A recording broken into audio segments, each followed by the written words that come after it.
Bismillahirrahmanirrahim. Assalamu alaikum. Hürmetli televizyon görüşler. Vaka ve mülahize programımızdan 35. saatini görüşenlerine kızgın karşıladığımız ben Abdullah Yalqın. Kadirli görürmelerimiz hemalağı malum boğandak biz bu programımızda her daim milletimizden içindeki meyli siyaset kılıvatqanlar olsun veya ki her xil sahalada hizmet kılıvatqan akademikler olsun. Muhim bir mesele oturğa çıkan vaxtıda, del vaxtıda mülahize qilgan şekilde mehmonlarimizni chaqirib ma'lumot berib kelyapmiz. Bugun shuni jumlasidan tunugin e'lonimizda bergandek Xitoy Tashqi ishlar ministrligining 1 dekabr shu Xitoy Arab davlatlari o'rtasidagi ta Xitoy Cumhuriyeti bu Xitoy rejimi qurilgandan tortib bugungacha bo'lgan bütün munosabatlarni alohida ko'ptirib bir muncha bayanatda dokulat e'lon qilgan va shundaqla Xitoyninki Xitoy raisi Xi Jinpingning Saudiya Arabiston qilgan ziyorati boshlandi. Bütün Arab dunyosida hozir buning xabarlari berilyotdi. Biz uzundan buyon bu masalaninki islom dunyosining Arab davlatlarininki vatanimiz Sharq Turkistonda bo'layotgan buncha vala jinoyatlarga ovoz chiqarmay untinsiz holatda turayotganligidan shikoyat qilayotgan bir xalqimiz. Shuning uchun bugun biz shu sohadagi mutaxassislarimizni taklif qilib bu ziyoratninki va shundaqla Tashqi ishlar ministrligining e'lon qilgan bu safsatalarninki Xitoy Arab davlatlari o'rtasidagi munosabatlarninki orqa ko'rinishi haqida biroz suhbat qilaylik deb o'ltiribdik. Programmaga 7'de e'lon bergandik. 40 minut kechikib qoldik texnik masalalar sababdan. Kechirim so'raymiz oldi bilan. Programmaga ikki mehmonimiz var. Stüdyoda Muhammed Amin Uyg'uriy qarindishimiz Xalqaro Sharq Turkiston Tashkilotlar Birligininki Arab dunyosi xizmatlari mas'uli. Qimmatli vaqtini chiqarib qadam tashrif qilganlar uchun ko'p rahmat aytamiz. Rahmat aytamiz. Rahmat, Allah razı olsun. Shundaqla yana bir mehmonimiz Nijat Turg'un efendim. Shvetsiyadan qatnashyapti. Xalqaro Sharq Turkiston Tashkilotlar Birligi Yevropa tashqi ishlar mas'uli. Shvetsiyadan qatnashyapti. Ko'p rahmat aytamiz ziyoratimizni qabul qilganlar uchun. Sizlarga rahmat aytaman. Rahmat, Allah razı olsun. Qadrli ko'ruvchilarimiz, programmamiz YouTube va Facebook kanallarimiz orqali naq maydondan tarqatilyapti. Ekran oldida chiqib turayotgan nomerimiz shunaqla ijtimoiy fikr vositalaridagi aloqa vositalarimiz orqali programmamizga aloqador har qanday fikr taklif bo'lsa, berishingizni, savollaringiz bo'lsa, so'rashingizni umid qilamiz. Shunaqla ko'plagan qarindoshlarimizning foydalanish uchun ham baharlab qo'yishni ham unutmaysizlar. Unda olsa bevosita sizdan boshlab ketsam, hurmatli Muhammad efendim. Programımız kirib ketsek kechikdik biroz. Ben kirishda degandek hamda bu oldi bilan shu atamda Xi Jinpingning ziyorati Saudiyada boshlaydi. Va shundaqla bu bir ziyorat, ammo 3 cho'ng yig'in o'tkazilganligi masalan Xitoy, Saudiya Arabiston ayrim bir yig'in va Xitoy Xalij davlatlari bu Paris qo'ltiq davlatlari o'rtasida ki bu yerdagi davlatlar bilan ayrim bir yig'in shundaqla Xitoy Arab davlatlari umumiy shaklda. Yani bir ziyoratning ichida bir chalmada 3 paxtak so'qiman deb Xitoy buni planlab boshlamoqchi ziyoratni. Buningga kirishdan burun oldi bilan hamda siz bu Arab xizmatlari, Arab ishlari xizmatini qilyapsiz tashkilotlar birligininki 1 dekabr e'lon qilgan Xitoyninki bu dokumenti Tashqi ishlar ministrligininki. Tafsili albatta ko'rib o'tdingiz bu masalani. İçinde naiti nurgun program jarayonida albatta to'xtalamiz. Umumiy jihatdan qaragan vaqtingizda shuncha vala insonning kulgusini keltirgan safsatlar var bu yerda. Siz buni qanday qaradingiz? Shu vaqtdagi fikringizni olsam oldi. Ko'p rahmat. Oldi bilan Xitoy bu qatimliq ziyorat haqiqatan insonning aqli amog'iday bir usta bir san'atchilik bir ishni qildi. Xitoyninki bu Arab davlatlari bilan bo'lgan munosabatini keyingi so'zgan chog'imizda Xitoy qurilib 5 yildan keyin ta shu 1955 yillari Arab devletlerininki yenidən müstakil buluş, komünizmçe devlet kuruş, komünizmçe istiklal, hürriyet ilan kılışlarına sözsaq buludu. En başta Mısır bilen başlagandı. Keyin Şimal Afrika'daki Tunis, Cezayir qatarlıq devletlerde sosyalistik devletler kurulgan. Şu vaxtlarda Xitay şu devletlerninki istiqlalini, şu devletlerninki yeni kurulganlığını təbriklep, her xil propaganda uyarlarını oynagandı, yalgan diplomasiya hizmetlerini. Xoş.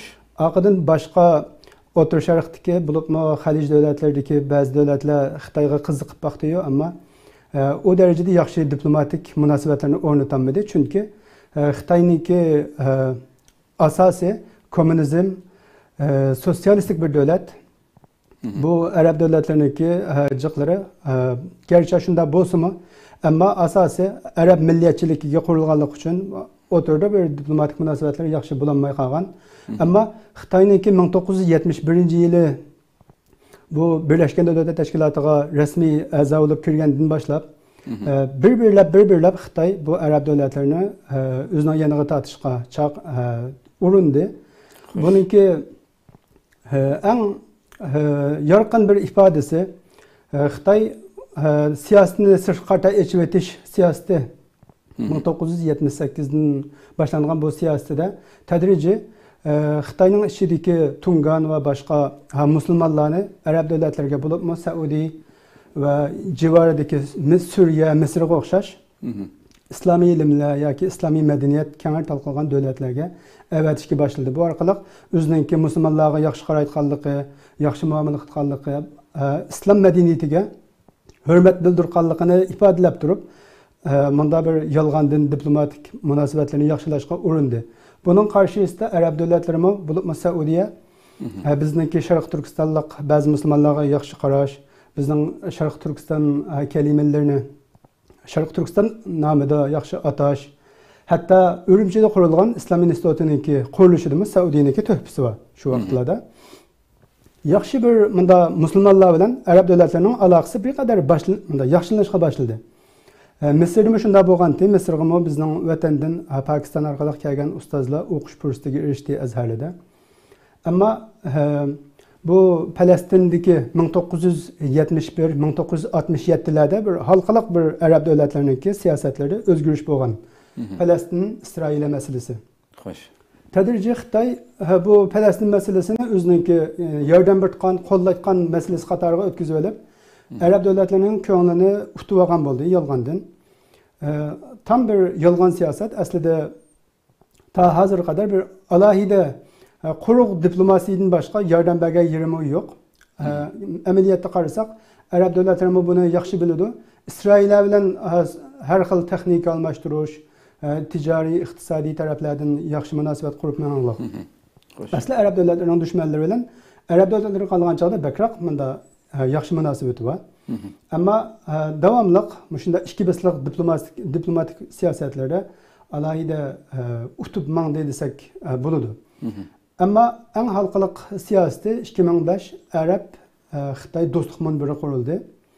Bu dostluq munbiri bilen Xitay hakikaten bu Amerika'nınki tam bir nazareti hegemoniyası astidagi Arab devletlerini tədrici özünə yanığı tartışqa bir kademini yaxşı basalıdı. 2005'te. Xoş. Bu şərait, bu halet tədrici bizning davayımızga, Şarkı Türkistan davayımızga əks təsir verib kelgəndi.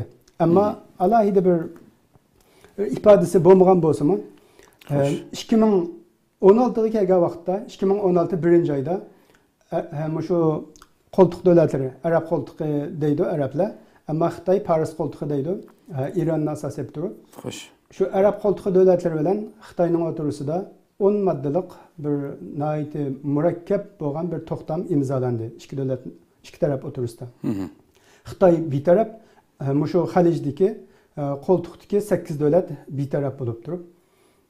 Bu vesika, bu toxtamnamanın məzmunu qarasaq, Xitay başdan ahırı davamlıq Xitay'nınki birlikini qoğdaş. Arab devletlerinin şunu talep qilish. Birleşken Devletler Teşkilatı'da Xitay'nın sepede duruş, terörlük karıştırış, aşkılık karıştırış, ve teknolojiye medeniyet almashtırış. En muhimisi medeniyet almashtırış. Muşu taraflarda Arap devletlerini yeniga tartışta muşu 2016 birinci aydaki to'xtamnomalari naiti murakkab o'rinda turdi. 2020'de bir tor orqali bütün Arap devletlerini öz ichiga olgan holatda Şimal Afrika, O'rta Sharq davlatlari, qo'ltiq davlatlari hammasini o'z ichiga olgan holatda cho'ng bir tor yig'ini o'tkazdi. Covid munosabati bilan. Bu yerdami aslida tema bu aslida taqa energiya almashtirish va bu xalqaro Covid masalasiga qanday qarshi turish edi. Ammo Xitoy uning aksicha davomli bir Jungo siyosati, bir Xitoy siyosati deganlarni ön planga yani oldiga chiqarib turib, Sharq Turkiston masalasiniki qayta Arab davlatlarida yani o'tirg'i chiqib qolishi, Mas'ud O'zaldek, ba'zi Mahir Zayndek mashhur kishilarniki qayta Uyg'ur masalasi, Sharq Turkiston masalasiniki bu yerda qayta o'tirg'i chiqishiniki oldini olib turib, bu diplomatik munosabatlarda intayin kuchli bir ahdilarni oldi Arab davlatlari tomonidan.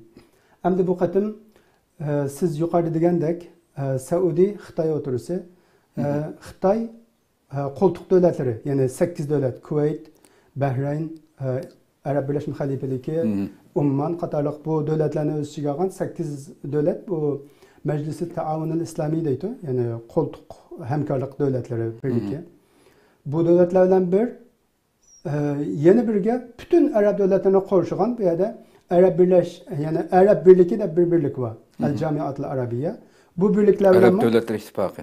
Arab Devletleri İttifakı. Bununla ayrım kuruştukan hem her bir devletle ayrım diplomatik uçuruşlarını yaparken demek bir taraftan bir yığında 3 xil diplomatik nimelerini işgal şuruşka oynuvatıdı.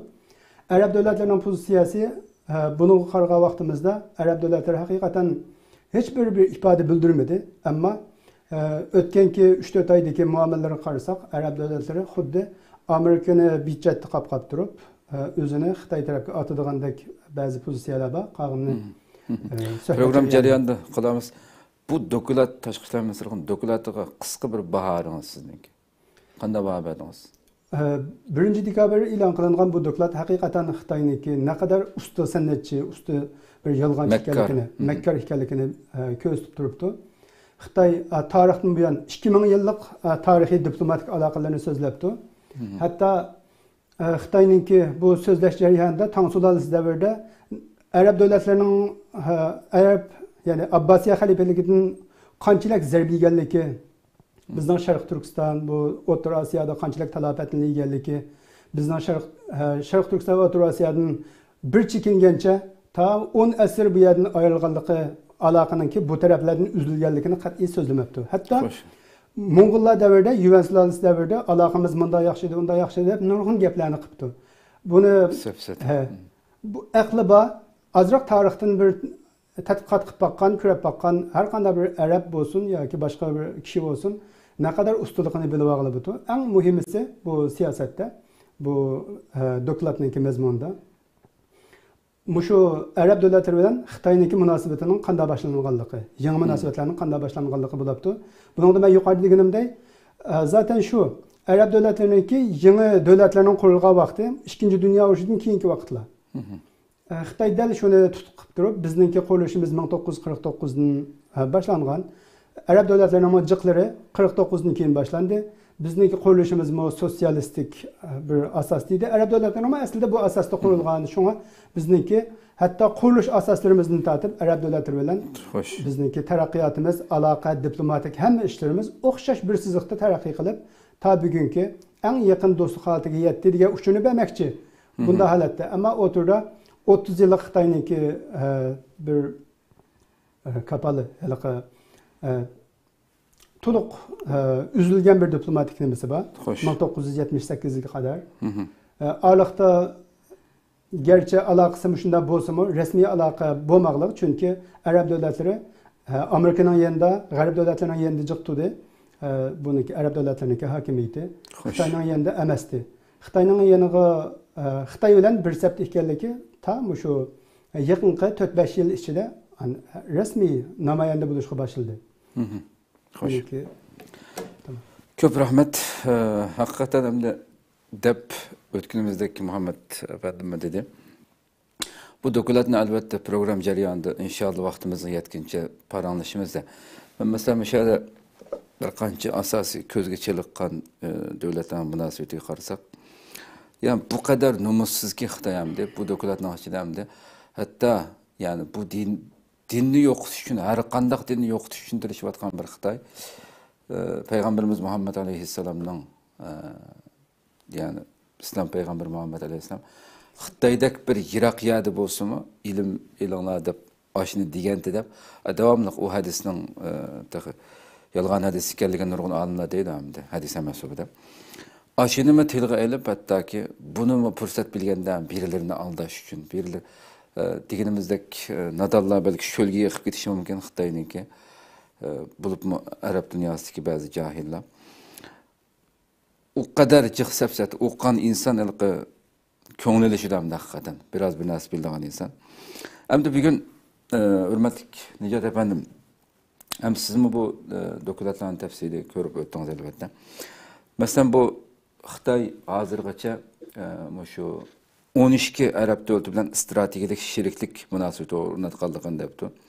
Ve 2022 yildagi münasebeti mesela bu şu ticaret hacmi 319 milyar dolardan aşganligini ve hazır icra kılınayotgan 200'den köp energiya ve ul aslaha qurilishning hazır mushu minutlarda devam qilayotganligini Arab davlatlari bilan 2021 yili Arab davlatlaridan 264 milyon tonna xam neft import qilganligi bu Xitoyninki umumiy chet el boshqa davlatlardan import qilgan neft miqdorininki %51%ni Arab davlatlaridan olganligini debdi. Ve yeni dünya sistemasiga kiryapti. Ve shundaqla eng muhim nuqtasi shu 4 davlatda Xitoy tilini, 4 davlatning Arab davlatining 4 davlatning ichida Xitoy ma'rifiga kirgizgan. 15 davlatda Xitoy tili fakultetlari var. 20 mingdan ko'proq arab o'quvchi har yili Xitoyga bordi ekan hamda Xitoy tarbiyalayotgan bularni. Bir balvoq bir yo'l siyosati bo'lsin, ko'ngil institutlari bo'lsin, nurg'un masalalarni ham tilg'abdi bu yerda. Siz hamda mushu bu o'ttirdiki bu manzirdan nimalarni his qildingiz? Arab davlatlari amaliyotda yuqorida biz bilamiz masalan shu bütün Arab davlatlari amaliyotda bugungi dunyoni kontrol qilman deyotgan Amerikaning yugini ostida amaliyotda. Chunki ular qurilgandan tortib buning nimasidan Arab davlatlari hozir shundan qaqshaydi qo'ymasdanga. Shu Amerika bütün zodi bizni qil qo'ydi. Shu Xitoyga yiqilishdagi sababmi shu hamda. Bugünkü bu haletke garip dünyası qanday qarayotdi, qanday analiz qilyapti bu masalani? Mesela sizning fikringiz bu masalaga. So'ralingiz uchun ko'proq.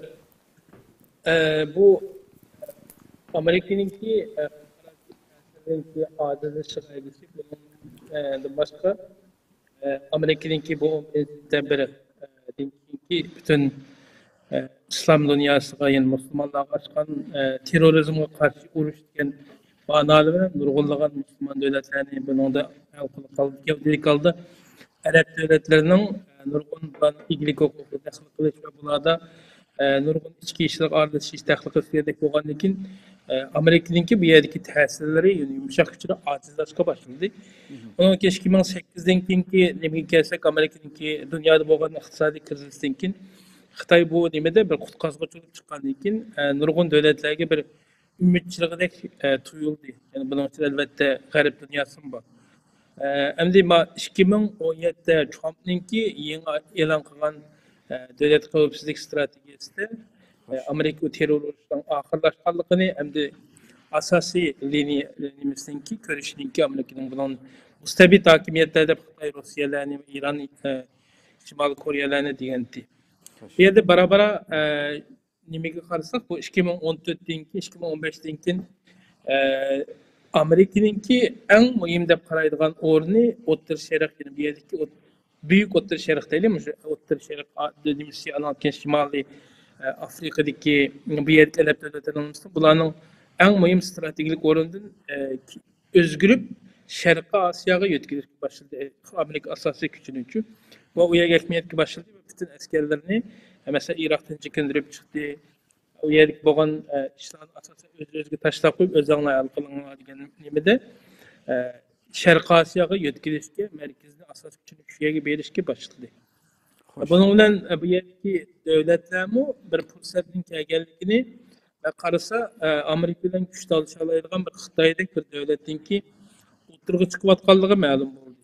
Ular ko'rindi va Xitoymi o'ziniki kuchining aşağı geçip ham ashyo, ya'ni neft bu qatorliq energiyalarninki bu O'rta Sharqda oldigan nisbatini tadrijiy ko'tardi. Buning talabi bo'lgandan keyin bu yerdagi arab davlatlari uchun bir köpleyen aldı özünün neftini Xitoy eksport qilgan yaxshi bir baza bo'ldi. Uningdan boshqa Amerika bilan bo'lgan kuch tamponligida bu arab davlatlari Xitoy bilan bo'lgan munosabatni kuchaytirish va jonlantirish orqali Amerika qarshi xalqaro munosabatga kuch tamponlik vaziyatni yaratishga tirishdi. Ya'ni masalan xalqaro nimalarda, sahnlarda Xitoyning qo'llashini bu xavfsizlik kengashidagi 5 ta davlatning biri Xitoyning qo'llashini elish orqali uni albatta Rossiyaniki bo'ladi. Orqali o'zlarining siyosiy manfaatini qo'g'dashga boshladi. Texmi muvaffaqiyatli oldi. Andan keyin Xitoyning 2013'da e'lon qilgan bu bir yo'l bir balvoq strategiyasi va bu mu O'rta Sharqda o'tadi. Bu mu Xitoyninki hem Xitoyning manfaati uchun ham yerdagi Arab devletleri için mi ticaretini rivojlantirish, canlandirish için mi bu bir muhim nokta bo'ldi. Bu ikki zamon aslında yeni bir bağlagan nokta. Ondan başka yakınki devirlerde Xitoyning tez taraqqiy qilgan, Xitoy tez yuksaltgan bu texnologiya sohasi va Xitoy bu jihatdami bu nurg'unlagan yeni ilg'or texnologiyasini bu yerdagi Arab devletleri bilan o'rtoqlashishga va bularga arzon shaklda, nisbiy arzon shaklda bularga eksport ve kuruluşa yardım kılışka başladı. Onun başka elbette Xitoy özünki Koral yarak setişini bu O'rta Sharqqa ve Arab devletlerine gevdelik aldı, o'rin aldı. Bundan 2 gün burun Stockholm'daki Tinchlik Institute'daki e'lon qilgan Xitoy bugun dunyoning ikkinchi cho'ng qurol yarog' sotuvchi davlat bo'lib keldi. Buningda bu O'rta Sharq davlatlari eng jiq qurol yarog' oladigan bir bozorning birisi keldi.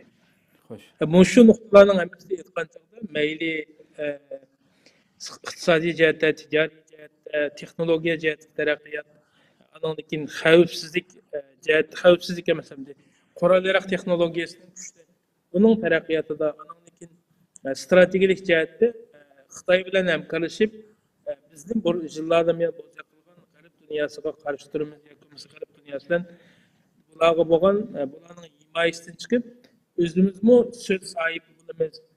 Deyilgan bunda güç tempomluk siyasetini oynaş. Bu derslerin hepsi bu iki güçün ortasındaki münasebetlerini gevdelik yakınlaştırışa başladı ve bugün texmi bu kıtımkıcılığındaki texmi yakınlaşış ve münasebetlerinin güçlüydüğünün şehirleri görünüyordu hazır. Hoş. Çok rahmet. Hem de hürmetli Muhammed efendim şu tünügen hem de adır bugün etki ziyaret başlandığı boğanlık için bütün Arap dünyası da hazır mı şu bu ziyaretinin ki bütün Arap Xitoy devletleri o'rtasidagi barliq munosabatlar haqida nurg'un Arap dünyası kanallarının hammasida har xil suhbatlar bo'ladi hozir. Tünügen Sky News Arabiya yani Arapça bu kanalda bir suhbat o'tkazildi, ben onu gördüm.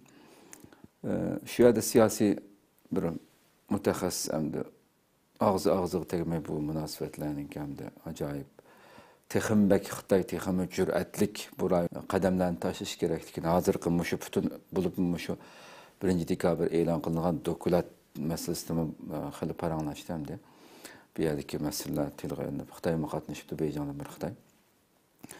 Aşında söylenyapti hamda ağzı tegmay Xitoyning texmbek bu rayonlarni mayli bir balvoq paranglashimiz, bir balvoq bir yo'l plani masalasi bo'lsin.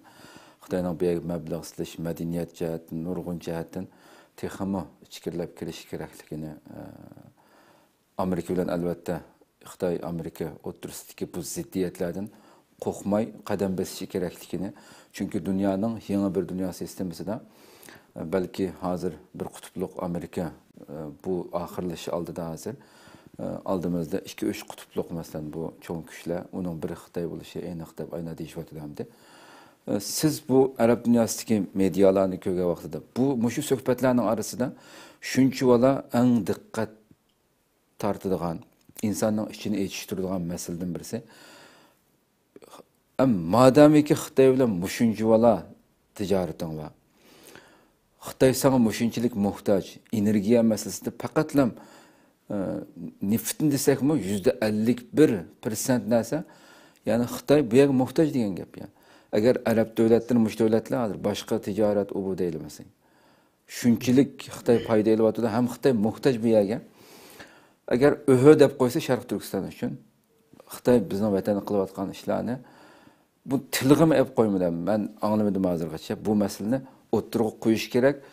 Agar bu masala tilga elinsa, qarindoshlarimizga hech bo'lmasa ya'ni har qanday bir o'zining normal holatini yashab, musulmonlarga zulm qilmas haqida gap qilsa, Xitoy munchola tijoratning oldiga qarab beqib ish qilishi mumkin endi. Bular tilga elinmasdan hech bir ish bo'lmagandek og'iz tegmay gap qilishyapti. Siz kuzatgan nuqtada arablar buning qanday qarayapti? Arabning mutaxassislari u bular masalanga. Bu munosabatlarga qanday qarayapti? Bu doklad qanday qarayapti sizning analizingizda? Obdan diqqat qiladigan bo'lsak, bu hozir masalan o'zini Xitoy tadqiqotchisi, bu Sharq tadqiqotchisi deb atayotgan Arab tadqiqotchilarininki ko'p sonliqi hammasi Xitoyda o'qib kelgan. Xitoyninki o'qish yordam pullari, har xil ta'minatlaridan nima qolgandi. Manfaat topib kelganlar. Hatto Arab davlatlari o'zi avatib turib ularni maxsus Xitoyninki madaniyati, kuchli taraflari, iqtisodiy taraflariniki qaysi taraflarda bir foydali taraflari bor. Mushularni maqsadlik avatilganlar. Programmaga chiqitganlar zaten oldidan tayyorlikni shunga qarta qilib chiqadi. Bizning Sharq Turkiston masalasiniki o suhbatlarda, munozaralarda bak tilga ilinmayotganligi zaten ikki tarafning shu hokimiyatlar bilan Xitoyning o'rtasidagi kelishimlar, to'xtamlar shunga qarta bo'lganlik uchun, oldidan tayyorlik bo'lganlik uchun shunga u yerlarda bak so'zlay olmaydi. Ammo bizningki masalaniki, Sharq Turkiston masalasiniki ularning kelgusida siyosiy bir kart qilib qo'llaniladigan bir masala ekanligini ular unutmoqligi har zaman. Chunki bu ekran orqasida nurg'un mutafakkirlar bor arablarniki. Men bu oldiga chiqayotgan yangi tadqiqotchi, yangi munozirchilar bulardan bakroq har xil jamiyatga ong yoritadigan, siyosatga ta'sir ko'rsatadigan mutafakkirlarniki, tashviqotchilarniki yozgan narsalari ularning haqiqiy arab xalqining kelgusini o'ylab turib o'tirib qo'ygan fikrlarga diqqat qilaman. Bu yerga qaragan chog'imizda yanada Sharq Turkiston va O'rta Osiyo arab davlatlariniki hatto kelgusida bir kengaymichilik makoni qatori ko'rdi. Sharq Turkiston masalasi arab davlatlariniki kelgusida o'ynayotgan bir siyosiy kartisi deb mushu holatda analiz qilinyapti aslida oxirida. Ammo bu diplomatik munosabatlar eng yuqori pallaga chiqayotgan vaqtlarda uningga yarasha shu Xitoyparast, Xitoyni alohida yaxshi ko'rib ketgan yoki Xitoyda tarbiyalanib kelganlar bakroq ekran oldiga chiqadigan gap. Bo'libmi bu ziyoratning oldida bu ishlarning bo'lishi mencha tabiiy, normal bir ish deb qarayman. Ammo umid garchi bu aloqalar taraqqiy qilib bu pallaga yetgan bo'lsa-mu, yana umidni kesmaslik kerak. Chunki Xitoy har vaqt madaniyat birlashtirish, madaniyatimiz bir degan shu narsalarni da'vo qilyapti. Qarab boqadigan bo'lsak, O'rta Sharq zaten dunyoning markazi qatorida.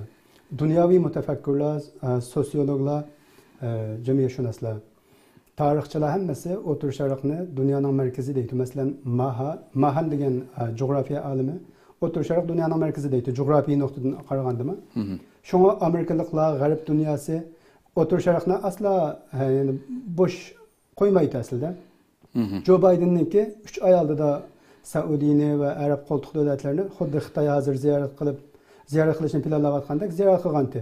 Ammo bu qatimliq Joe Biden'ninki ziyarati, Arab davlatlari bilan Amerikaning o'tkazgan suhbatlari toza bir muvaffaqiyatli bo'lmadi. Shunlashqa Arab davlatlari o'zini g'arbga, Amerikaga ko'rsatib qo'yish uchun Xitoyga qanchalik yaqinligini bunda bildirib, har xil bir sanatchilik qilayotgandek ko'rinyapti hozir. Ammo oldimizda yana oldimizdagi eng az 5 yil Arab davlatlari, ya'ni Amerikaga beqinib yashaydi, chunki qurollarning 80% Amerika tarafdan, Arab davlatlarininki. Bo'lib Saudiyaniki 80% quroli Amerika tarafdan. Saudi dunyodagi ikkinchi chong qurol-yarog import qilgan davlat. Yan taraflarda masalan Yamanda, Iroq, Suriyadagi urush. Bu urushlarning hammasida Saudiya asosli rol o'ynaydi.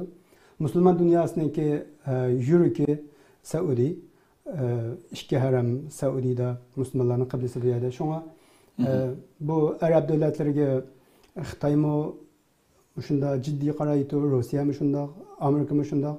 Ammo bu qatimliq bu ziyoratda bu darajada unda yaqinlab ketgan bunda holatda ko'ringan bo'lsa-mu, mencha tahi umid Sharq Turkistonliklar uchun Arab davlatlarida, bu o'tir Sharq davlatlarida bor deb qarayman, ammo haqiqatan bizbek taqatimiz ojiz kelyapti. Bu yerdagi sosyal media xalqninki ong saviyasiga ta'sir ko'rsatish, ong yaratish.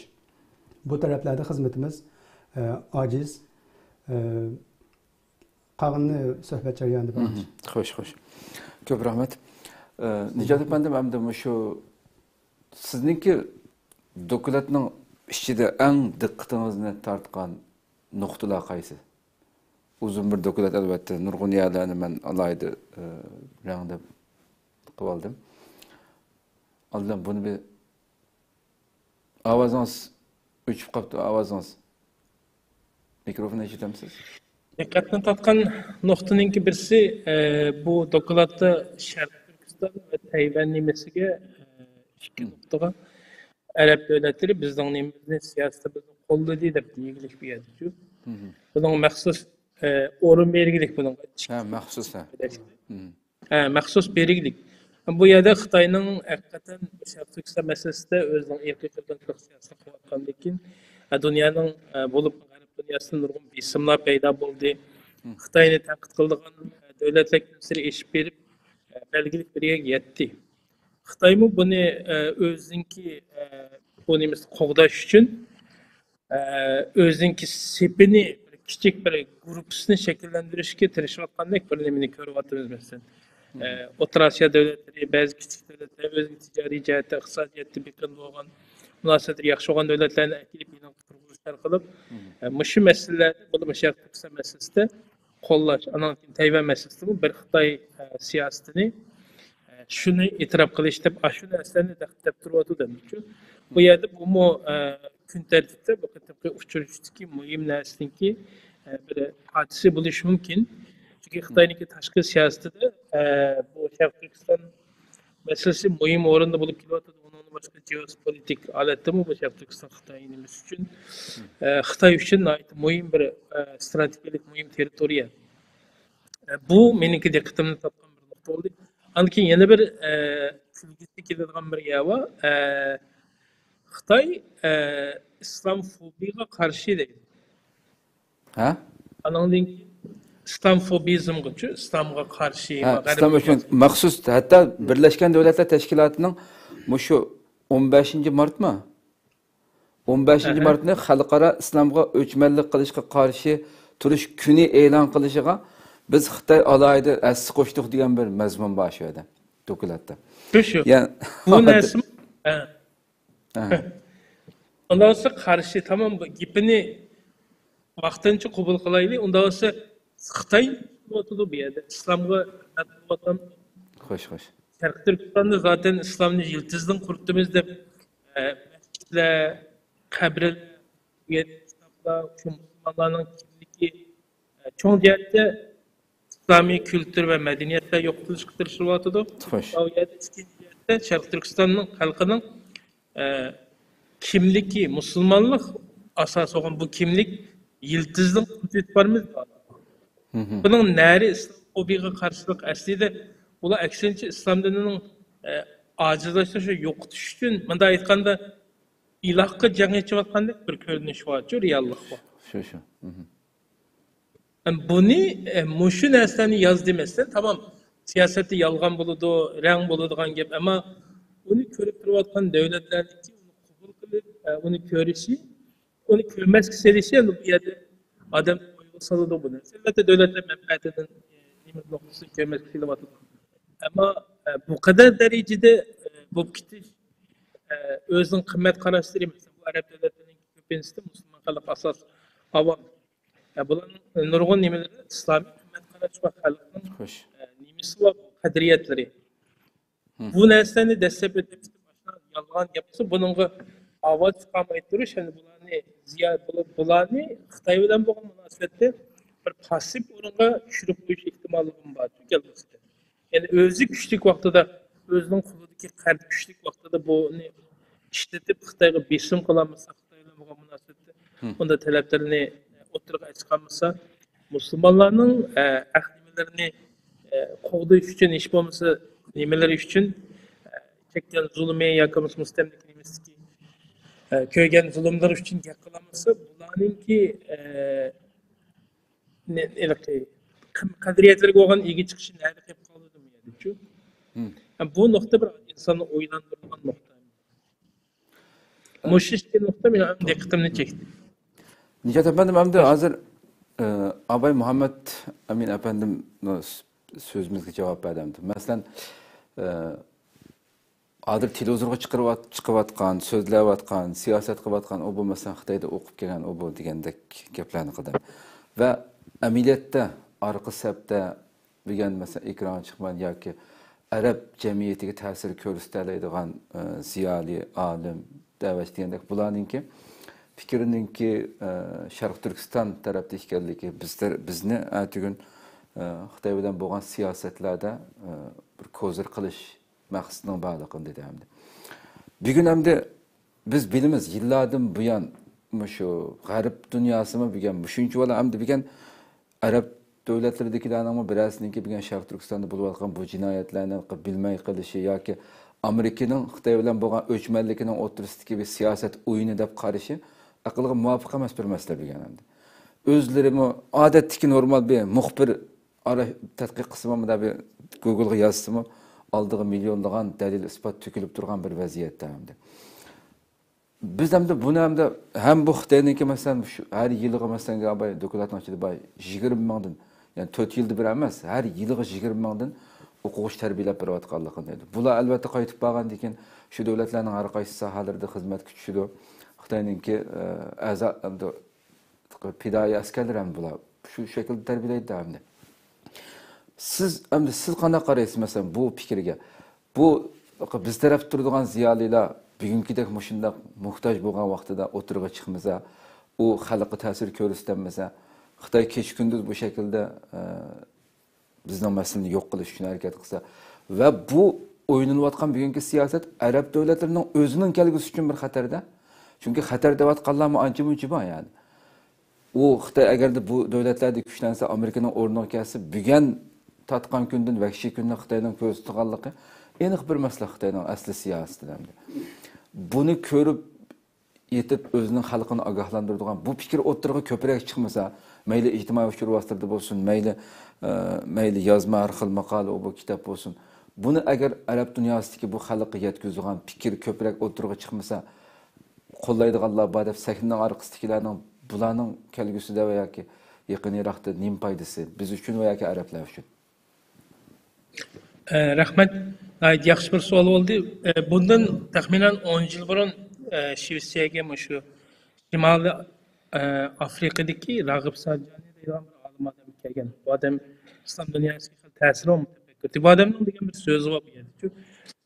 Sharqiy Turkiston islom dunyosidagi birinchi qo'rg'ini dedi bu. O qo'rg'on bizni bu Xitoy tajovuzligidan, Xitoy kengaymichiligidan qo'g'dab turayotgan va shundoq bir kelgusi ko'tarilgan bir cho'ng bir kengaymichi kuchninki nimasidan bular qo'g'dab turayotdi. Agar bular tarqab ketib qolsa, bular butunlay assimilyatsiya bo'lib ketib qolsa, oldi bilan O'rta Osiyo va undan keyin O'rta Sharq davlatlarining ko'riladigan kuni bor deb degan bir nemis odamning so'zichi. Bu odam nihoyat yaxshi nuqtani o'tirib qo'ygan, burun Xitoy taktidan burun ko'rib ketgan. Endi bugungi nuqtaga qaraganda qarasak, bugun o'sha arab dunyosida ovoz bormi? Ha, endi keldi. Bugungi bu islom dunyosida, bu arab dunyosida bu odamning o'xshash qarashdagilar biroz orqaga surilib, oldiga surilayotgan akademiklarning mening ko'nglimda bo'lsa, ya'ni Xitoy orqali yangi kuchlangan yuksalayotgan bu kuch orqali dunyoda yetakchilik qilayotgan hegemonik kuch, ya'ni Amerikaga qarshi kuch tamponligi qilamiz. Va bu Xitoy orqali kuchlanib Amerikaga o'zimizning munosabatimizni tanqishlaymiz deydigan mana bir xil siyosiy tafakkur qarash nuqtasi bor. Bu bizningki Sharq Turkistonliklarniki manfaat uchun ziyonli albatta. Undan boshqa bularning uzun vadeli aytgan chog'da Sabay degandek bu davlatlarning kelgusi uzun mezgillik davlat manfaati uchun chunki ziyonli. Chunki Xitoyning siyosiy kulturi bular kengaygan sari atrofdagi davlatlarga har xil vositalar bilan besim tushirdi, albatta boshqalarni tushirdi. Ama bular şunun bilan birlikte yat uluslarni, yat milletlerini bular özlerine o'xshash qilib o'g'menlashtirish, ya'ni assimilyatsiya qilish, yo'qotish darajasida bunday bir xil xarakter bor bularniki. Buni ko'plagan arablar, masalan, bu arablar emas, ko'plagan bu qisqa mezgilli Xitoyni Xitoyda o'rgangan Xitoy mutaxassislari bu narsani agar Xitoyning tarixini, Xitoyning siyosiy tarixini ve Xitoyning siyosiy kültürünü tushunmasa, bu narsani ko'rishi biroz tez bo'ladi deb o'ylayman. Chunki bu narsa butun dunyoda bor bu Xitoy mutaxassislarining o'rtasida. Ama Xitoyning nihoyat chunqur tadqiq qilgan va Xitoyningki tarixini ve siyosiy kültürüge biroz tadqiqotni markazlashtirgan bunda tadqiqotchilar Xitoy nimasidan ogohlantirib kelgan. Endi abaytin deganimizda Xitoy köpleyen mekteplerini içivatıdı, nurgun okulsan aprip kilvatıdı bu arkalık Xitay tefekkürünü, Xitay ideyasını sığındırış arkalık özlerininki yumuşak gücünü bu Arap devletleri hazırdan başlayıp turuluşu olunuvatıdı.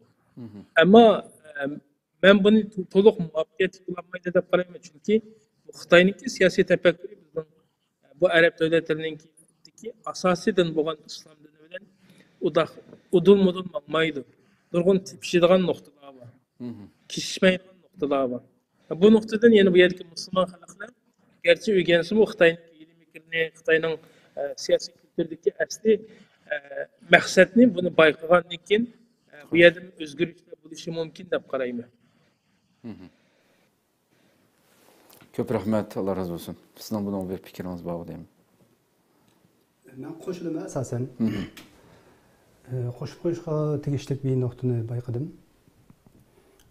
Nejat efendim degandek, Arab davlatlarininki ichida xalqga bir ongda rahbarlik qiladigan, yetakchilik qiladigan kishilar asosan ikron oldidan tashviqotdan yiroqlashtirilyapti. Misrda bo'lsin, mayli O'rta Sharq davlatlari bo'lsin, bular tashviqotning, ikronning orqasida qolib qolyapti. Bu belki vaqtliq deb o'ylayman men. Uzun sürmesligi mümkün. Yeni bir nokta, şununla qo'shimcha, Arab davlatlari bu O'zbekiston, Qozog'iston qatorliq O'rta Osiyodagi bizning qo'shni jumhuriyatlarga boshqadan yuzlanishga boshladi bu yil. Bu yil 3 qatim Qozog'iston bilan Saudiya Arabiston o'tirisida, Misr o'tirisida, Misr bilan 2 qatim, Saudiya Arabiston bilan 3 qatim menda diniy ishlar ministerligi saviyasida 2-3 qatim ziyoratlar bo'ldi. Fikr almashtirish, har xil texnik almashtirish, diniy da'vatchilarni tarbiyalash bu nuqtalarda ittifoqlar bo'ldi. Bo'libmi O'zbekiston bilan aloqasi intayin yaxshi bo'lyapti. Bular bu orqali biz O'rta Osiyoga kengayimiz, islomni kelgusida bu yerda aktiv holatga akilimiz deb arab davlatlarining bir strategiyasi bor o'z oldiga. Bu strategiyalarni mencha kelgusida Xitoyninki bu kengaymanchiligiga qarshi yaxshi rolini o'ynay oladi deb o'ylayman. Chunki bizning Sharq Turkistonda bo'layotgan zulm, Xitoyninki qaratgan dinga qarshi urushlari, musulmonlarni islomni oyg'osti qilishlari hammasi bularning ko'z oldidan mencha qochmoqlik hammani bilib turyotidi. Faqatlam hozirgi dunyo kun tartibiniki Amerikadan o'tib Xitoy tarafga yuzilyotidi degan bir hissiyatiy bir siyosiy sabablardan Rossiya Ukrayna urushlaridagi ba'zi dunyo kun tartibiniki burilish nuqtalariga ba'zi bir ilovatan arab davlatlari Xitoy bilan munosabatlarni yaqinlashishga tirishyotidi. Ammo vaqtliq deb qarayman, chunki yuqorida deganimdek arab davlatlarimi islomning ta'sirini kuchaytirishga bo'libmi shu sunniy ahli sunniy aqidasidagi Saudiya Arabiston Misr yetakchiligidagi bu fikrniki bo'libmi O'rta Osiyoga yangidan bir gullanishini o'ziniki kelgusidagi bir siyosiy strategiyasi shaklida qilayotgandek ko'rinyotidi ko'rinishda. Buni qo'shishni loyiq ko'rdim. Xo'sh. Endi Muhammed Emin efendim şu hatta endi avayma programımızın beşirtdik. Xitoy endi bizning vatanda bütün hamda jada pandem so'zlab o'tdi masalan diqqat qo'zg'agan nuqta dokumentning ichidagi islomda eng vahshiy ya'ni islomning iysi bo'lsin yo'q o'tay deb hujum qilayotgan bir Xitoy endi. Bu shu dokumentning ichida odamni haqiqatan yani bu kadar aldamçılık, mekkarlık hamda hatta nurgun devletler, bazı devletler en çok cami seppegelleki Cezayir metiyor. Cezayir'i sandım. Katar'daki bu katım Algeria. Katar'daki şu çoğun kuruluş, muş katımki en futbol meydanı, mesela Lusail meydanı. Digendeki bu şu ve başta ben dedim 200'den artık çoğun şu kuruluş sahası, enerjiye, muş meselelerde. Xitoyning adamlar bevosita u yerga mablag' selayotganligi, buni arab davlatlari nurg'ulg'an foydasi borligi bu degandek narsalarni tilg'abdi. Bir tarafdan oyada ani qilib o'tish bilan birga arablarga chiroyli ko'rinish uchun ham Falastin masalasini boshdan oxir ajoyib qo'llaydiganligini tilg'aylyapti. Siz boshda abayda so'zlab o'tdingiz. Amaliyotda aslida arablarning dushmanlari bilan bakrak do'st deb Xitoyni. Muşunç valla bu aldamçılıklarga mesela xalqning aldınıp ketish ihtimalligi bakrak yüksek mi hamda yuqori mi sizce? Buncha valla nimani oldida? Har xil ehtimollik mavjud, aldinish tarafi kuchli. Chunki Xitoy boy deganingizdek bu yerda bak muhim nuqtalar bor. Xuddi bizning vatanda yangi shahar ichish degandek bir siyosatlar bor-ku. Buniki o'xshini arab davlatlari qilyotidi. Masalan, Bahraynda Manamada bir shaharga qaytadan yangi shahar qatorida binasini boshladi. Kuvaytda shunday bir yangidan bir shahar planlab hozir 2030-yillik vizion missionda binasini Xitoyga Xitoy shaharchisi deb bilgan. Butunlay xuddi Amerikadagi Xitoy shahar degandek Xitoylardan bir şeygan shunday planlar yaptı. En muhimisi Saudiya Arabiston bek xatarlik. Saudiya Arabiston'daki 2030-yillik strategiyasida şu Qizil dengiz bo'ylab Iordaniya tarafdan uzunluğu 20 kilometr keladigan bir shahar qurmoqchi. 2 kilometri 20 kilometr keladigan bir yangi shahar plani var. Shaharninki 80%lik qurilish, ul aslaha hamma narsалari Xitoy tarafdan bo'ladiganligi bu başlanıp bo'ldi bu planlar. Bunda bo'layotgan ahvolda zaten bay degandek Xitoyninki bu nima mablag'larni texnik hassilab qo'lga keltirish uchun yana Xitoy tarafda turadigan tashviqotchi, Xitoy tarafda turadigan akademisyen, Xitoycha akademisyen deylar. Shunday kishilar yana ikrorlarni, xalqninki ong saviyasini burashda bular asos rol o'ynab ketish ehtimoli va kuchli. Ammo arab davlatlarining ichidagi xalqga diniy ustozlar, mutafakkirlar, siyosiy analizchilar, mayli parda qismi bo'lsin, xalqga ta'sir qiladigan bu kishilarga biz yaxshi munosabatlarimiz bor, ham buni taraqqiy qildira olamiz. Oldimizda bir chiqish yo'limiz mushu deb qarayman men. Xo'sh. Bizga bog'liq deb qarayman bu aloqaninki arab davlatlarining Xitoyninki qo'yniga o'tib ketish yoki o'tib ketmasligi. Biz belkim bu Müslüman dünyası bilan Xitoyning o'rtasidagi aloqada eng hal qilg'uchi rol o'ynaydigan bir millat bo'lish ehtimolimiz bak kuchli. hem İslam dünyasının istiqbalıga hal qılğıç bir rol oynayotgan kişiler biz bo'lishimiz mumkin Şarq Türkistanlıqlar. Şuna meniki Arab devletleri, İslam devletleriniki kelgüsüde aloqaniki bizning manfaatimizga bo'lish yoki ziyonliq bo'lish, İslam devletleriniki manfaatiga yoki Xitoyning manfaatiga bo'lib ketishda yanada biz bak mas'uliyati og'ir kishilar Şarq Türkistanlıqlar. Bizlarning Arab devletleriniki, bu Arab milletlerinin, Arab halkınınki, Arab devletlerindeki her qaysi xalqlarniki ang saviyasiga ta'sir qiladigan akademik maqolalar, hujjatli filmlar, muxbirlar bilan bo'lgan ziyorat, o'zimizning kishilik hikoyalari qatorliq bu narsalarda baktirishimiz, ko'plab bu narsalarni taqitishimiz, bu orqali Arab xalqiniki siyosatchilarning emas, xalqlarniki ang saviyasini ma'lum muddat shunda kontrol qilib tura olsak, Alloh xolisa bu Arab davlatlarining o'rtasidagi diplomatik munosabatlarni vaqtliq inshaalloh. Menga qarashim bu. Xo'sh. Nijat efendim hem de şu ayetki Xi Jinping'in Saudi'ye başlayan bu ziyareti hakkındaki fikriniz elbette bu 2 günlük ziyarette hem de çoğun yığınını içip çıkmak iken bununla siz qanday qaraysiz kelgüsüdeki Arab Xitoy devletleri yani Xitoy ve Arab devletleri münasebeti nega qarab taraqqiy qildi sizce? Yana ovoziniz Evet, kechirim. Saudininki sharqqa qarab yetkilish bir nimat bo'lsa, Saudiya hozir bu Shanxay hamkorlik tashkilotininki bir ko'rsatkichi a'zosi. Xitoyning bo'lsa Shanxay hamkorlik tashkilotining ko'targan holatda bu g'arbga kengayishning abay degandek o'zininki siyosiy va geopolitik manfaatini qo'llaydigan bir birlik bir organni asıl qilishga tirishayotgandek bir qadamlarni ko'ryapmiz. Saudiya bu yerdagi muhim bir deb qaralayotgan davlatlarning birisi o'zininki dunyoning siyosiy ta'sir kuchi, neft energiyasiniki chiq bo'lishi, eng chong neft eksport qilish davlatlarining biri bo'lishi va O'rta Sharqdagi yetakchi davlatning biri bo'lishi bilan bu Xitoy uchun ayta muhim bir ahamiyatga ega. Shunga bu yerga oldi bilan Saudiyaga berib bir muhim uçuşni qilishim nima emas.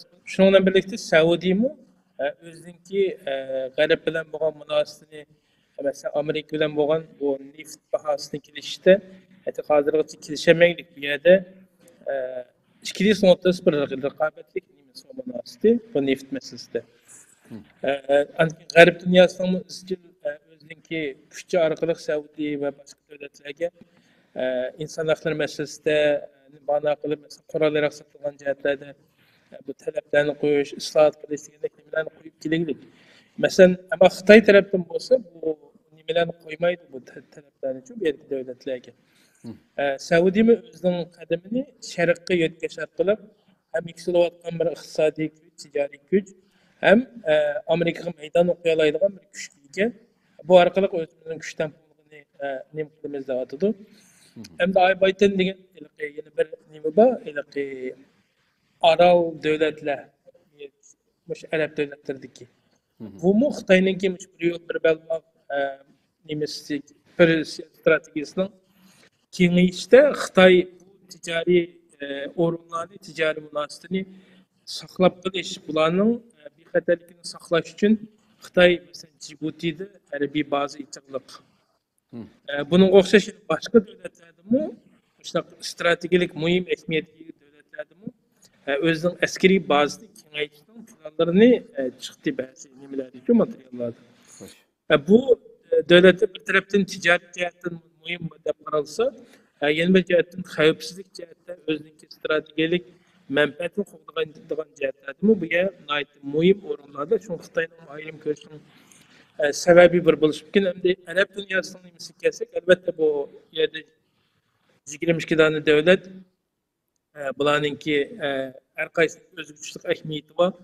Xitoy bu arkalık mı özünki siyasi menfaatini qo'g'dash, birlik asıl qilish, Amerika ve G'arb dünyası özünki menfaatini qo'g'dash ve o'zaro bir-birini kuchlantirish orqali ayrim bir ikinci bir birlik korrupsiya hosil qilish orqali dunyoni ikkiga bo'ladigan Amerika'nın ve Garip dünyasına karşı turalaydigan bir siyasi organ yoki bir siyasi kuchni barpo qilishning peshidadik ko'ryapman. Onun başka elbette ticari başka münasebetler mutabınında. A taraftaki Arap devletlerinin bu bir yerde teknolojiye, abaydigendeki yeni şehirler, energiyalarni setishimiz sebeplerden bu Xitoyga ichilishga Xitoy bilan munosabatni kuchaytirishga majbur ve ehtiyojli deb qarayman. Bununla ta'sir qila oladigan nimalar?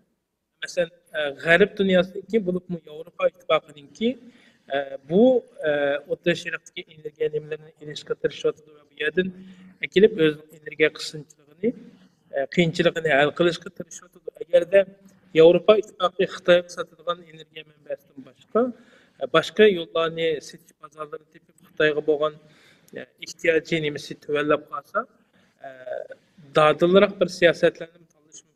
Lekin abaydiganlik G'arb dunyosi izchil bu Arab davlatlariga qo'yayotgan sistemani isloh qilsa, inson haqlarini yaxshilaysa deydigan, ammo talablarni nimadan tushirib etib, asos qo'yilgan talabdan sen bilan uchuq manfaatlar ustiga uchuq nima qilgan, bunda bir nimani qo'limizda maliyat kelgan chog'da balkim G'arb dunyosi, Xitoy, Arab dunyosi Xitoy bilan emas, aksincha o'ziniki burundan tortib bir tarixiy hamkorlik kelgan va bularning davlat bo'lib qurilishdimi jiq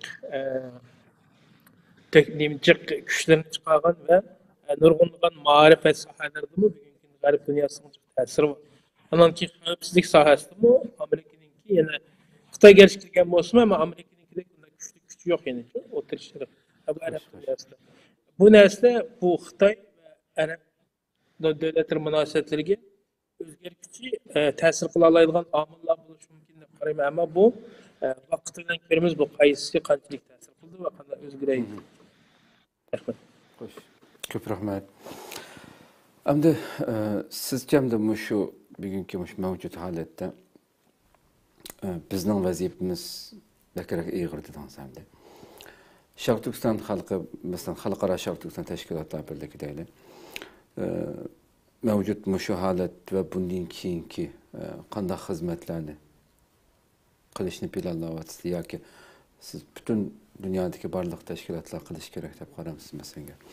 Sizning fikringiz buningki oldini olish uchun masalan xalqni bugun hamma odamning qo'lida aslida media hamma odamning qo'lida bo'lgan xalqni ma'lumotga ega qilaman desam albatta bu davlatlarmi arqash davlatlarning bishirliklarning hammasi diktator bo'lgan ekan Xitoy bilan bakrak mijoz kelishdan hozirgi mavjud holatimizda.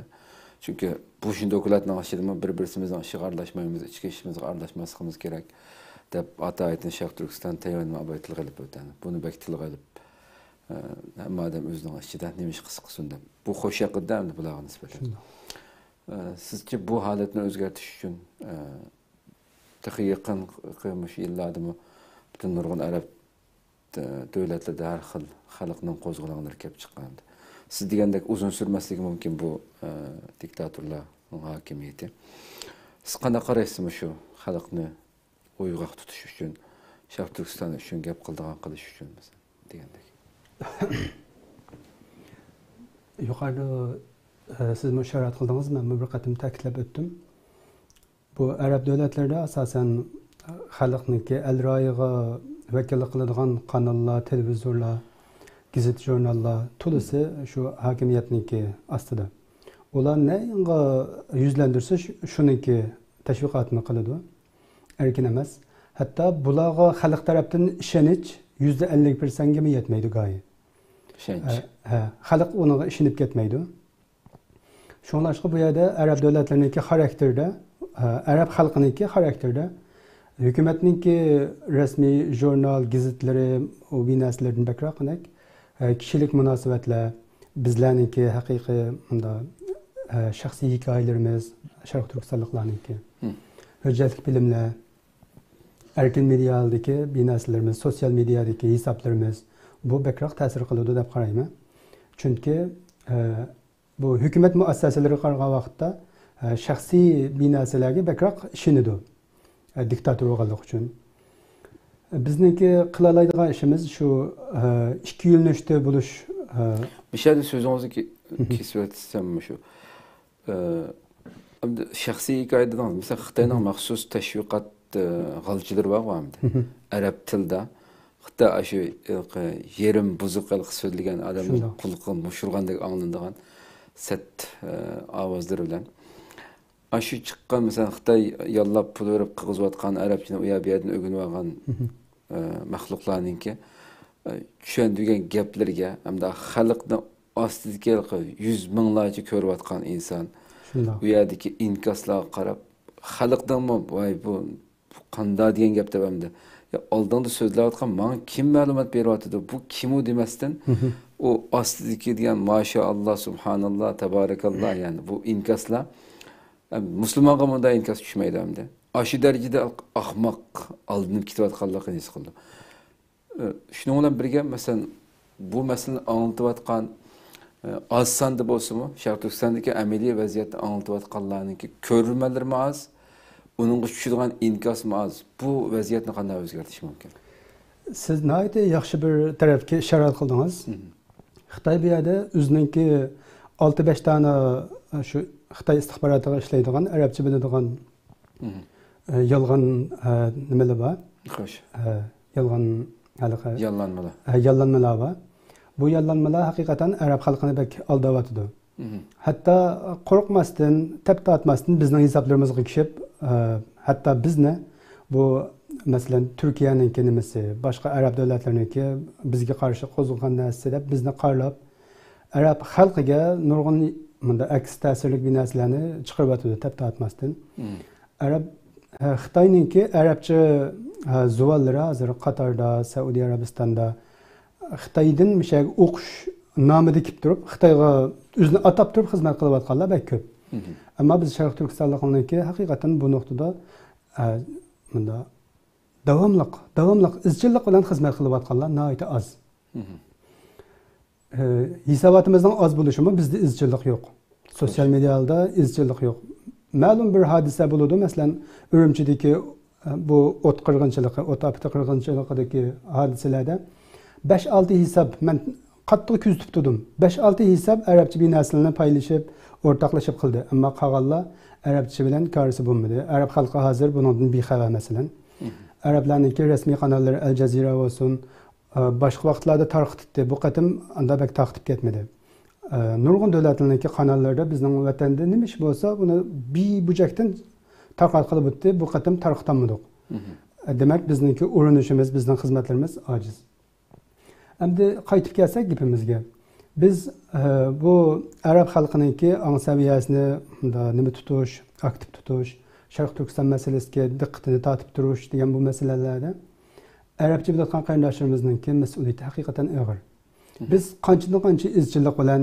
rostchilik bilan samimiylik bilan bu nimada vatanning vaziyatini anglitib ilgirlasak shaxsiy hisoblarimizda hatto organ hisoblari bo'lsa-mu bu asla hatto hozir qadar rasmiy shaklda arabcha bir organimiz bo'lmadi tadqiqot markazi bo'lsin yoki arabcha mustaqil bir tashviqot organi bo'lsin yo'q bu sohalarda bu bo'shliqni to'shqizishimiz kerak Xitoy bu shaxsiy arabcha biladigan yollanmalardan boshqa bizning bor mana arabcha nimamiz bor shuni ham baharlaydigan inson oz yani qarindoshlarimiz aktiv emas buni bunda o'rtoqlashib necha 10 mingdan shaxslarga yaysoq bo'ldi masalan sizlarninki bultu bir qatim chiqargan 5 minutlik halaqa ruqiya hadimizningki hikoyasi 100 mingga yaqin ko'rildi arab davlatlarida buni balkim sizlar bilmaysizlar men yaqindan kuzatib turyapman buni arablar bakroq o'rtoqlashib yoydi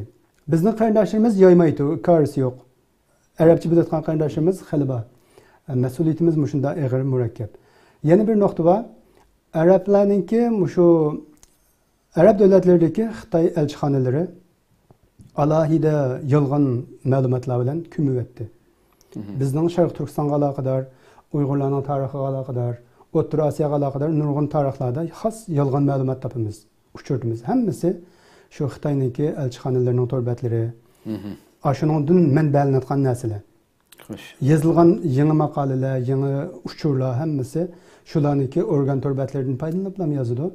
Demek Xitay menbalik, yalgan.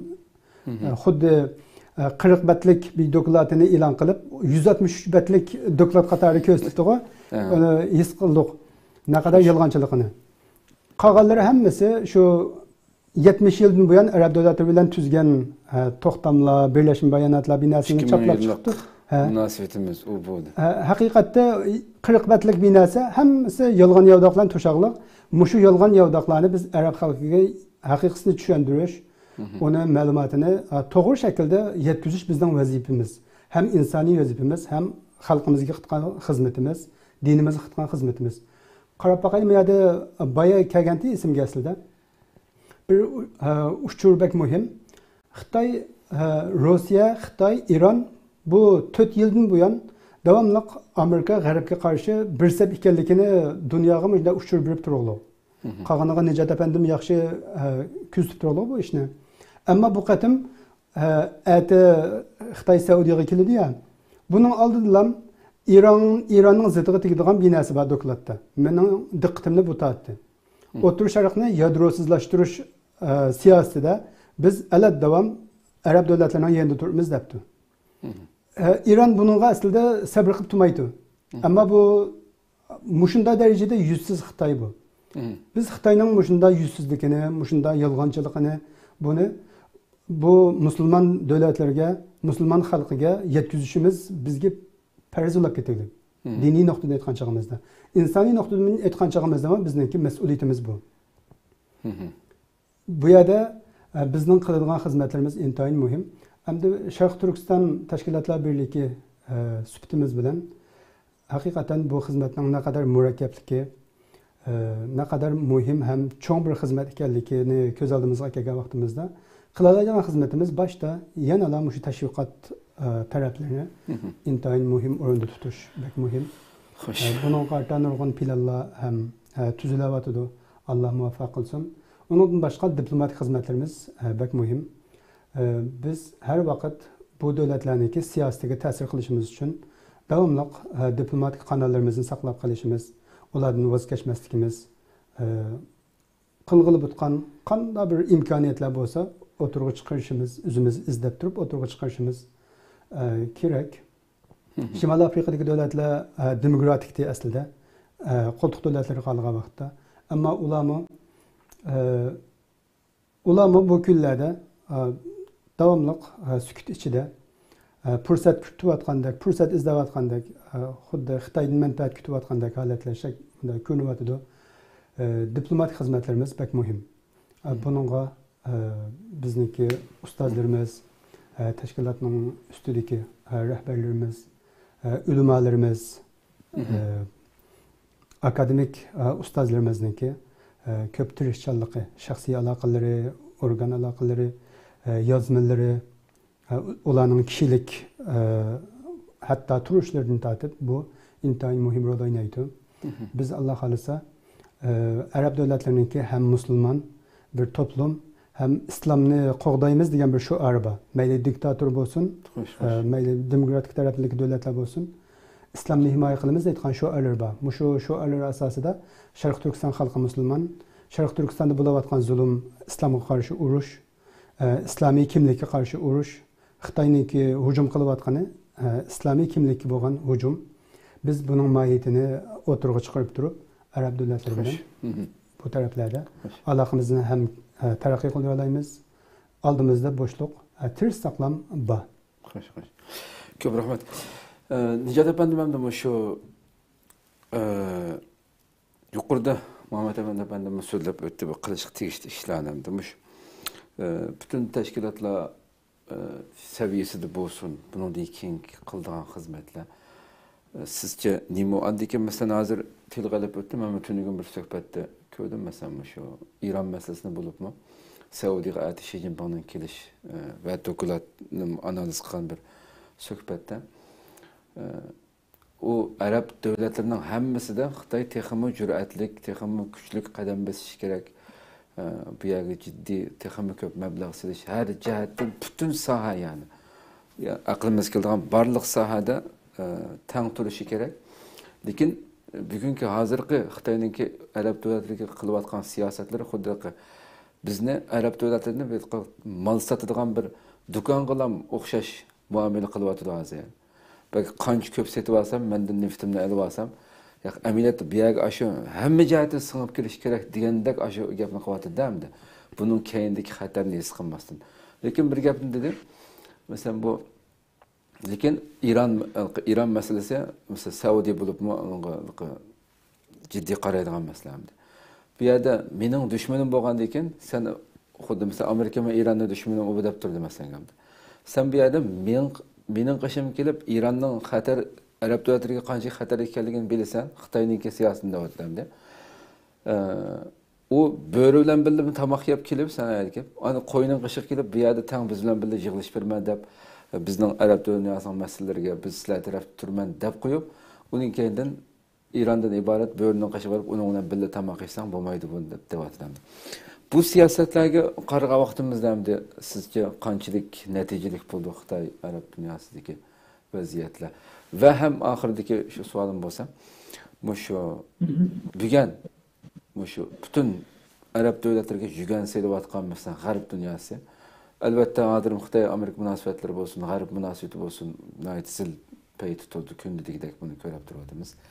Buningga yo'l qo'yamdi sizcha bütün Arab dunyosiningki Xitoyninki igdorchiligida, Xitoyning kontrolligida bo'lib ketishiga illa bir ish chiqarmay turib, Xitoyni bu yerda vayron qilmay turib, u davlatlar yo'l qo'yamdi sizcha? Nayet yaxshi bir savol oldu. Xitoyninki bu Arab devletleri ve O'rta Sharqning nimasi qarasak, bu yerda Xitoyning bu Arab devletleri bilan yaxshi bir munosabat deb aytishdi. İki tane to'siq var. Birisi İran bilan bo'lgan munosabat Xitoyninki. İkincisi Xitoyning İsrail'e bo'lgan munosabati. Xo'sh. İsrail Xitoy uchun muhim bir davlat, strategik nuqtadan.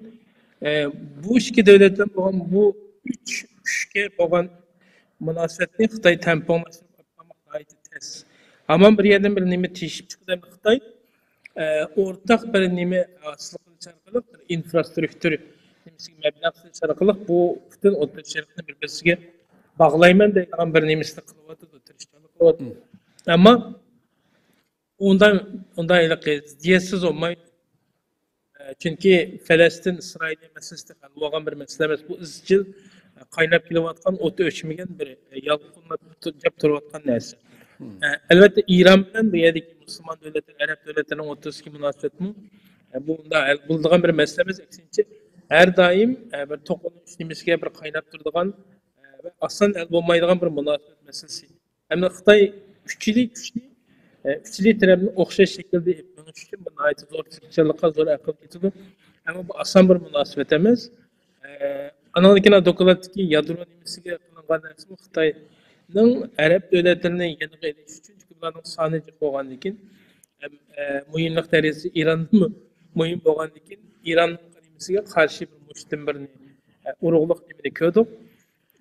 Çünkü İranmi albatta Xitoy uchun muhim, ama hozir bu Xitoyning manfaati uchun kısa dereceli kısa nimede vadede bu Arap devletleri Xitoy için çok taraftan muhim siyasi diplomasiya, enerji, geopolitik cihetini gerekiyor. Ama bununla karşı Xitoyning bu yerdeki münasebetlerini sağlam beriş için abay degandek mayli Amerika olsun, mayli Avrupa ittifaqı olsun, bu nestin ziyade bu Amerika taşlap koygan bu boşluktan ziyade faydalanmak için bir yaram. Çünkü onların sağan meblağ var, muhimlik deriydi. Fakat da enerji cihetine emas. Elbette geopolitik cihetine bu zemin muhim. Hem de Xitoy için muhim bir yer. Yani mesela kimning bu yerga ta'siri küçüydü ve kim bu yerda uftup chiqdi deydigan savolga iqtisodiy jihatda Xitoy o'zining ta'sirini kunsiri kuchaytirishi mumkin. Ta'sir kuchiga gap so'z egasi bo'lishi mumkin, ammo yana oxirgi nuqtada Amerika ya'niki xavfsizlik nimasiga kapolat qiladigan kelgan en güçlü kimisi Amerika'nın bir xavfsizlik gücü var. Bu holatda Amerika her daim Xitoyning tormozlashga tirishadi. Albatta Yevropa ittifoqi o'zininki bu yerdagi manfaatini qo'g'dashga va Xitoyninki ziyoda bu O'rta Sharqqa Arab davlatlariga kelishga ta'sirini kuchaytirishga bularmi har xil vositalar bilan buning oldini olish va o'zininki bu yerdagi hamkorlikni kuchaytirish orqali bunday siyosatlarni olib berish mumkin oldimizda. Chunki Yevropa Ittifoqi bu Xitoyga nima qilgan O'rta Osiyo nimasimi mablag' silishni qilyotidi, ziyoratlarni kuchaytirdi yaqinga nimadan oldingi 2 hafta burun. Mesela Şarkı Janubiy Osiyo davlatlari bilan bo'lgan u yerda munosabatlarni kuchaytirib, Xitoy bilan faqat ham nimada emas, ichkilik munosabatga raqobat emas, boshqa rayonlardami Xitoy bilan bo'lgan raqobatni, raqiblik munosabatlarida tanishishda bu yerda bir ratsional bir qarorlarni ilib siyosatlarni olib beryotidi.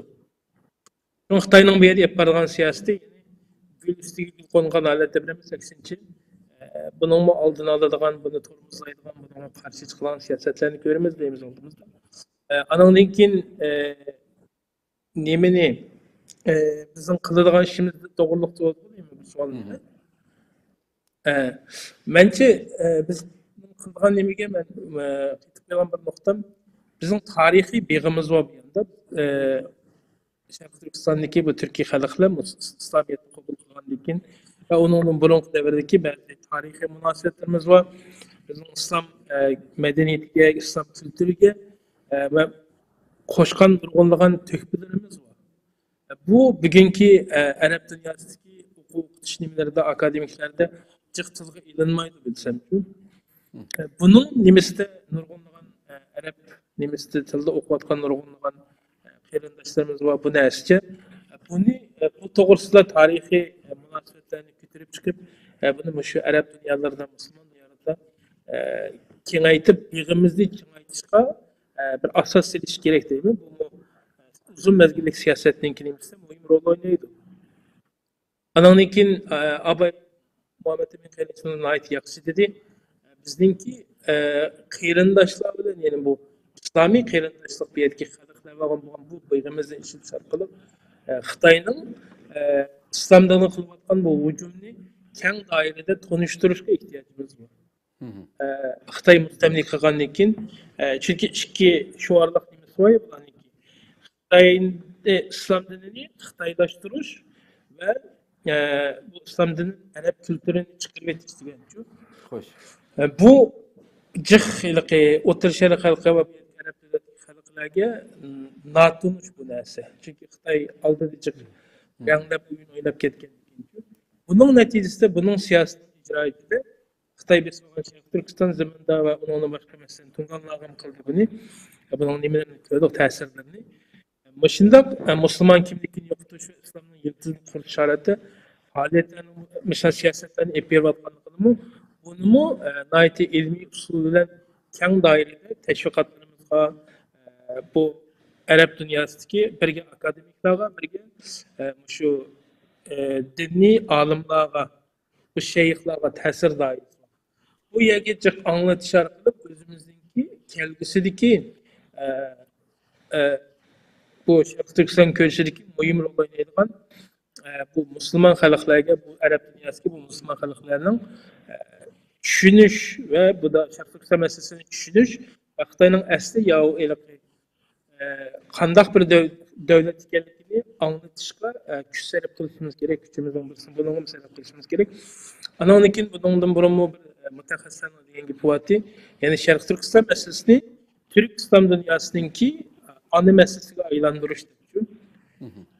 Ya'ni chunki bu yerda bo'layotgan erkak qirg'inchilik Sharq Turkistondagi bu insoniyatningki, Türk va islom dunyosiningki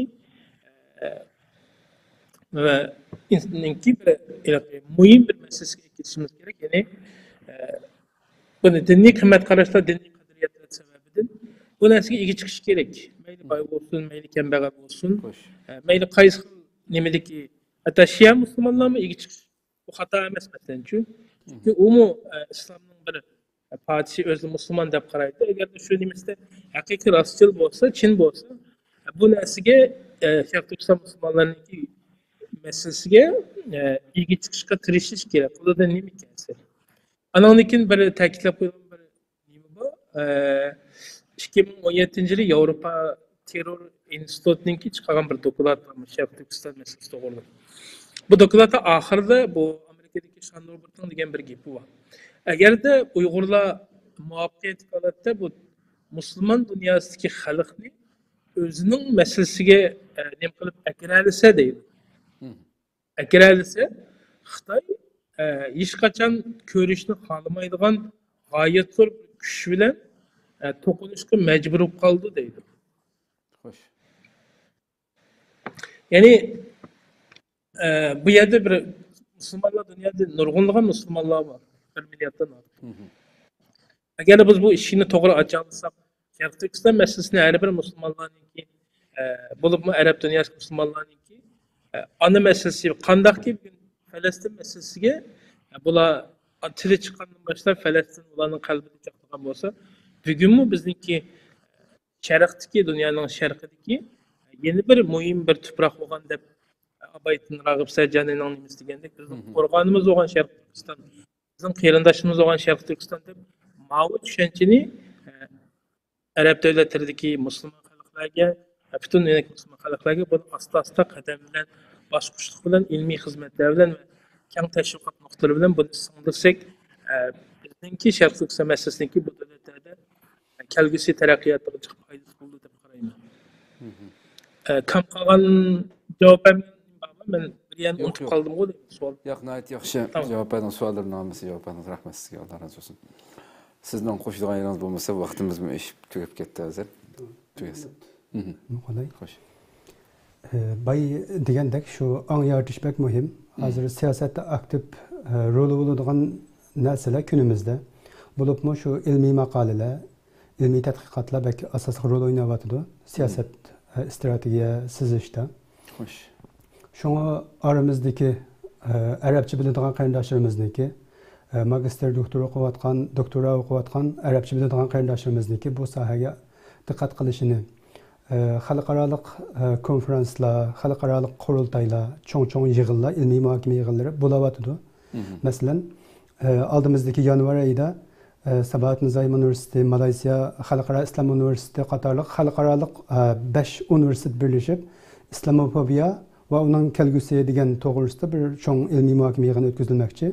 Mushunda ilmiy muhokama yig'inlarida bo'lsa bizning ta'sir ko'rsatayotgan ustozlarimiz bo'lmagandimi tadqiqotchi qarindoshlarimizniki maqola yozib bizning vatandagi vaziyat bo'lamdi yoki Xitoyningki islomga qarshi tutgan siyosatlari yoki Arab Xitoy munosabatlari bo'lamdi bu sohada tegishlik mas'uliyatini ado qilishga chaqiraman bu so'rinda. Men bultu qarindoshlar uchrashishida bir narsa so'zlagandim. Biz Sharq Turkistonliklarniki Arab dunyosiga qiladigan xizmatlarimizning eng muhimisi shu akademik xizmatlardir. Uninki mahsuli shaklda biz bu yilning ichida 2 qatim Sharq Turkiston Tashkilotlar Birligi sifatimiz bilan bir qatim maxsus tashviqotchi, Arab dunyosidagi eng mashhur tashviqotchi va akademik siyosatchilarni chaqirib turib 150 dan ortiq siyosatchilar, akademisyenlar qatnashgan bir yig'in o'tkazdik. Ilmiy muhokama yig'ini. Sharq Turkistondagi sistematik irqiy qirg'inchilik deb.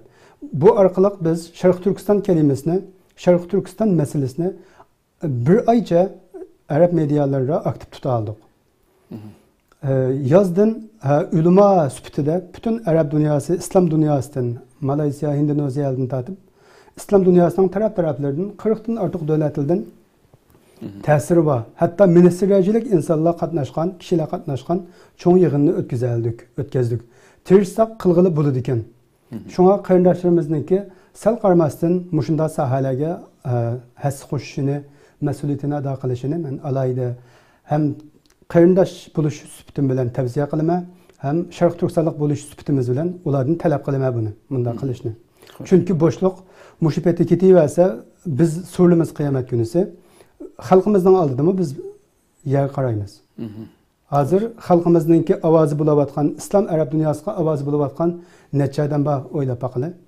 Bularmi shu akademik haqiqiy manda qo'llanғылы bo'ladigan medialda binasi bor insonlar qanchalik qarab baqili. Xitoylar hassilab bu yerga milliardlab mablag' solyotdi. Xitoyningki hozir o'qish yordam pulisi berib o'qitayotgan 22 ming debtoq az kunisi bir nimada arashtirib baqsam, istab baqsam 20 minglarcha insonni Xitoy mut mana dasmoy deb o'qitdi. Ularning ichidan 8-10 Xitoyninki Xitoyparast bo'lib chiqsa, yetarli Xitoyga nisbatan qarab baqili. Biz bir musulmon bo'lish sifatimiz bilan, haqiqiy inson bo'lish sifatimiz bilan o vatanimizdagi bo'layotgan zulmlarni anglatish, vatanimizniki hozirgi naq vaziyatimizni bu 2 milliardga yaqin musulmon qarindoshlarimizga tushuntirish bizning insoniy ham islomiy majburiyatimiz.